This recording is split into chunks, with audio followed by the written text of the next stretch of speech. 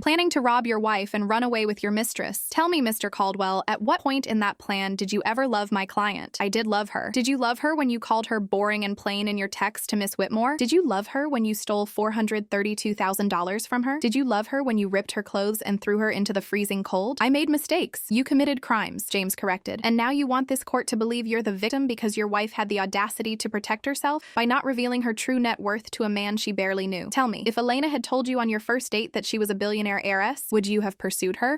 That's not a fair question. Answer it anyway. Derek's silence was damning. James turned to address the judge. Your Honor, the evidence is clear. Mr. Caldwell married my client under false pretenses, stole from her for years, maintained an affair while plotting to defraud her further, and when confronted with his crimes, he responded with violence. This isn't a case of miscommunication or a marriage gone wrong. This is a calculated pattern of abuse and exploitation. Bradford Stone tried to recover. Your Honor, regardless of Mr. Caldwell's poor choices in the marriage, the fact remains that Mrs. Montgomery engaged in a deliberate deception. She created a false identity, provided false financial information, and essentially conducted a sting operation on my client. How can we trust any of her testimony when her entire relationship was built on lies? Because my lies didn't hurt anyone, I said, standing up before I could stop myself. His lies destroyed everything. Miss Montgomery, Judge Thornton warned, you'll have your chance to testify. I'm sorry, Your Honor, but I need to say this now. I looked directly at Derek. I lied about my net worth. That's That's true. I wanted to know if the man I married could love me without the influence of my mother's money, and you proved that you couldn't. Not because you didn't know about the money, but because all you cared about was money. You didn't fall in love with Elena Warren because you thought she was middle class. You fell in love with what you thought you could take from her. That's not true, Derek shouted. Then explain the prenup. Explain the stolen money. Explain the emails where you calculated my supposed family's worth and planned your escape route. Explain any of it without admitting that I was never a person to you. I was an investment. Judge Thornton gavelled again. Miss Montgomery, sit down. Mr. Caldwell, control yourself. But the damage was done. I could see it in the faces of the jury members who had been selected for the eventual trial. I could see it in the reporters frantically typing on their phones. Most importantly, I could see it in Derek's face, the realization that he had lost before the battle had even truly begun. The hearing continued for another hour, but the outcome was never in doubt. Judge Thornton ruled that there was sufficient evidence to proceed to trial on all charges, both criminal and civil. Derek's bail was set at $500,000, an amount that sent Margaret into a panic. As we filed out of the courtroom, Bradford Stone caught up with James. We need to talk about a settlement. I'm listening, James said coolly. My clients are prepared to offer full restitution of the stolen funds plus $2 million in damages. Mr. E. Caldwell will plead guilty to misdemeanor assault, serve community service, and agree to a permanent restraining order. In exchange, Mrs. Montgomery drops the civil suit and doesn't push for jail time on the criminal charges. James looked at me. I shook my head. Counter offer, James said. Full restitution, $10 million in damages, guilty plea to felony assault with minimum 2 years jail time, and the Caldwells publicly apologize for their actions in a press conference. Non-negotiable. Bradford's face reddened. That's absurd. My clients can't pay $10 million. Then they should have thought of that before they assaulted a Montgomery, my mother said coldly, joining the conversation. Oh, and Mr. Stone, you might want to inform your clients that as of this morning, Montgomery Global owns 83% of their outstanding debt. If they don't accept this settlement, I'll start collecting. They'll lose their house, their cars, their club memberships, everything, and I'll enjoy every second of watching it happen. Bradford looked between us, calculating odds. I'll discuss it with my clients. You have 48 hours, James said. After that, the offer expires and we proceed to trial, where I will personally ensure that every humiliating detail of Derek Caldwell's fraud and betrayal becomes public record. As we walked down the courthouse steps, reporters swarmed us with questions. My mother's security team formed a protective barrier, but I stopped halfway down. Miss Montgomery, do you have a comment? I looked directly into the cameras. I have one thing to say. To every woman who has ever been told she's too trusting, too naive, too hopeful about love, protect yourself. Test the people who claim to love you. Make sure they love you for who you are, not for what you can give them. And if they fail that test, if they betray your trust and hurt you, don't be afraid to demand justice. Don't be afraid to be called vindictive or cruel for standing up for yourself, because the alternative is letting people like Derek Caldwell believe they can use you without consequences. Are you saying you don't regret the deception? I regret marrying a man who couldn't love me honestly. I don't regret protecting myself from someone who only wanted to exploit me. What about forgiveness? Some are saying you should show mercy. I thought about Derek's face in the courtroom, his desperate attempts to paint himself as the victim. I thought about the cold nights I'd spent wondering if I was enough, if I could ever be enough, while he counted stolen money and planned his escape with another woman. Mercy, I said quietly, is earned. Derek Caldwell hasn't earned it. The next morning, the headline read, Montgomery heiress refuses mercy for abusive husband. Public opinion was split. Some praised me for standing firm, for refusing to let wealth and privilege excuse Derek's behavior. Others condemned me as a vindictive rich woman destroying a man who had made mistakes. I didn't care about the opinions anymore, because in that courtroom, I had found something I'd been searching for through 3 years of marriage, my voice, and I was done apologizing for using it. 47 hours after James delivered our settlement ultimatum, Bradford Stone called with the Caldwell's response. I sat in my mother's office at Montgomery Global headquarters, looking out over the city that now knew my name, my face, my story. They're refusing, James said, hanging up his phone. Derek is insisting on going to trial. He believes he can win public sympathy by painting himself as a victim of deception. Then we go to trial, my mother said without hesitation, and we destroy them. But I was watching the news on the monitor mounted on the wall. A reporter stood outside the Caldwell mansion, which now had a foreclosure notice on the door. The Caldwell family's financial troubles continue to mount, she was saying. Sources close to the family say they've been unable to make mortgage payments since Montgomery Global purchased their debt 3 weeks ago. 3 weeks. It felt like a lifetime. There's something else, James said carefully. Derek's attorney has scheduled a press conference for this afternoon. He's calling it The Truth About Elena Montgomery. My mother's expression hardened. He's going on the offensive. Let him, I said quietly. He has nothing left to lose. But watching Derek's press conference that afternoon, I realized he still had one weapon, the truth, twisted just enough to sound believable. He stood on the steps of the courthouse, looking gaunt but determined, with Margaret beside him in widow's black. Bradford Stone spoke first, reading from a prepared statement. Derek Caldwell is a man who made mistakes in his marriage, but he is not a criminal. He is a victim of a cruel social experiment conducted by one of the wealthiest families in America. Elena Montgomery deliberately deceived him, tested him, and when he failed her arbitrary standards, she set out to destroy not just him, but his entire family. family. Derek took the microphone, his voice cracking with emotion. I'm not asking for sympathy. I know I made terrible choices. I betrayed my wife's trust. I took money that wasn't mine, and I hurt someone I promised to protect. But I'm asking for people to understand the context. Imagine discovering that your entire marriage was a lie, that the person you loved, the life you built, it was all a test you didn't know you were taking. That's what Elena did to me. He pulled out a folder. I have evidence here that shows Elena Montgomery has done this before. 3 different men in the past 7 years, all approached by her under false identities, all tested to see if they would pass her evaluation. When they didn't meet her standards, she disappeared from their lives without explanation. I'm not the first victim of her games. I'm just the first one fighting back. I felt ice in my veins. Is that true? I asked my mother. She didn't answer immediately, which was answer enough. Mother, is it true? You were younger then, she said finally. Still learning how to protect yourself. We set up scenarios to teach you how to identify men who only wanted your money. It was for your own good. You manipulated people. You used me to hurt them. We used them to teach you valuable lessons, she corrected. Lessons that clearly worked because you protected yourself from Derek Caldwell. I stared at her, seeing my mother clearly for perhaps the first time. You turned me into you. I turned you into someone strong enough to survive in our world. On the screen, Derek was still talking. Elena Montgomery isn't a victim. She's a predator who uses her wealth and her mother's power to play with people's lives. Yes, I made mistakes, but I'm paying for them with everything I have. When does she pay for what she's done? The press conference ended, and my phone immediately exploded with notifications. The narrative was shifting. Articles appeared questioning my motives, my methods, my moral authority. Did Harris take revenge too far? One headline asked. The dark side of testing love, read another. This is a problem, James said, scanning his tablet. Public opinion is turning. The jury pool is being contaminated. We need to respond. No, I said suddenly. Everyone turned to look at me. We don't respond. We finish this. What do you mean? My mother asked. I mean, Derek is right about one thing. I did test him. I did set him up to fail or succeed based on standards he didn't know existed. And while his response was criminal and unforgivable, I'm not innocent either. Elena, I want to settle on our terms, but I want this over. I don't want to spend the next year in a trial, reliving every moment of my failed marriage, defending myself against accusations that have some truth to them. I want to move forward. If we settle now, he wins, my mother protested. After everything he did, after all the evidence we have, settling makes us look weak. Or it makes us look human, I countered. Mother, I've spent the past month becoming someone I don't recognize. Someone who destroys lives without hesitation. Someone who uses power as a weapon. Someone like you. The words hung in the air between us. My mother's face went very still. Is that what you think of me? She asked quietly. I think you built an empire by being ruthless. I think you taught me to protect myself by never trusting anyone. And I think you're so focused on winning that you've forgotten what we're actually fighting for. Justice, she said. Revenge, I corrected. There's a difference. James cleared his throat. If Miss Montgomery wants to settle, we can go back to the Caldwells with a revised offer. What do you want? My mother asked me, her voice carefully neutral. I thought about it. About Derek on his knees in the snow. About the look in his eyes in the courtroom. About the foreclosure notice on his childhood home. About the man I had married and the man he had revealed himself to be. I want him to serve time for the assault. 6 months minimum. I want full restitution of the stolen money. I want a public acknowledgement of what he did, not an apology, just the facts. And I want the rest of their debt forgiven. Forgiven? My mother repeated incredulously. Elena, they owe $7 million.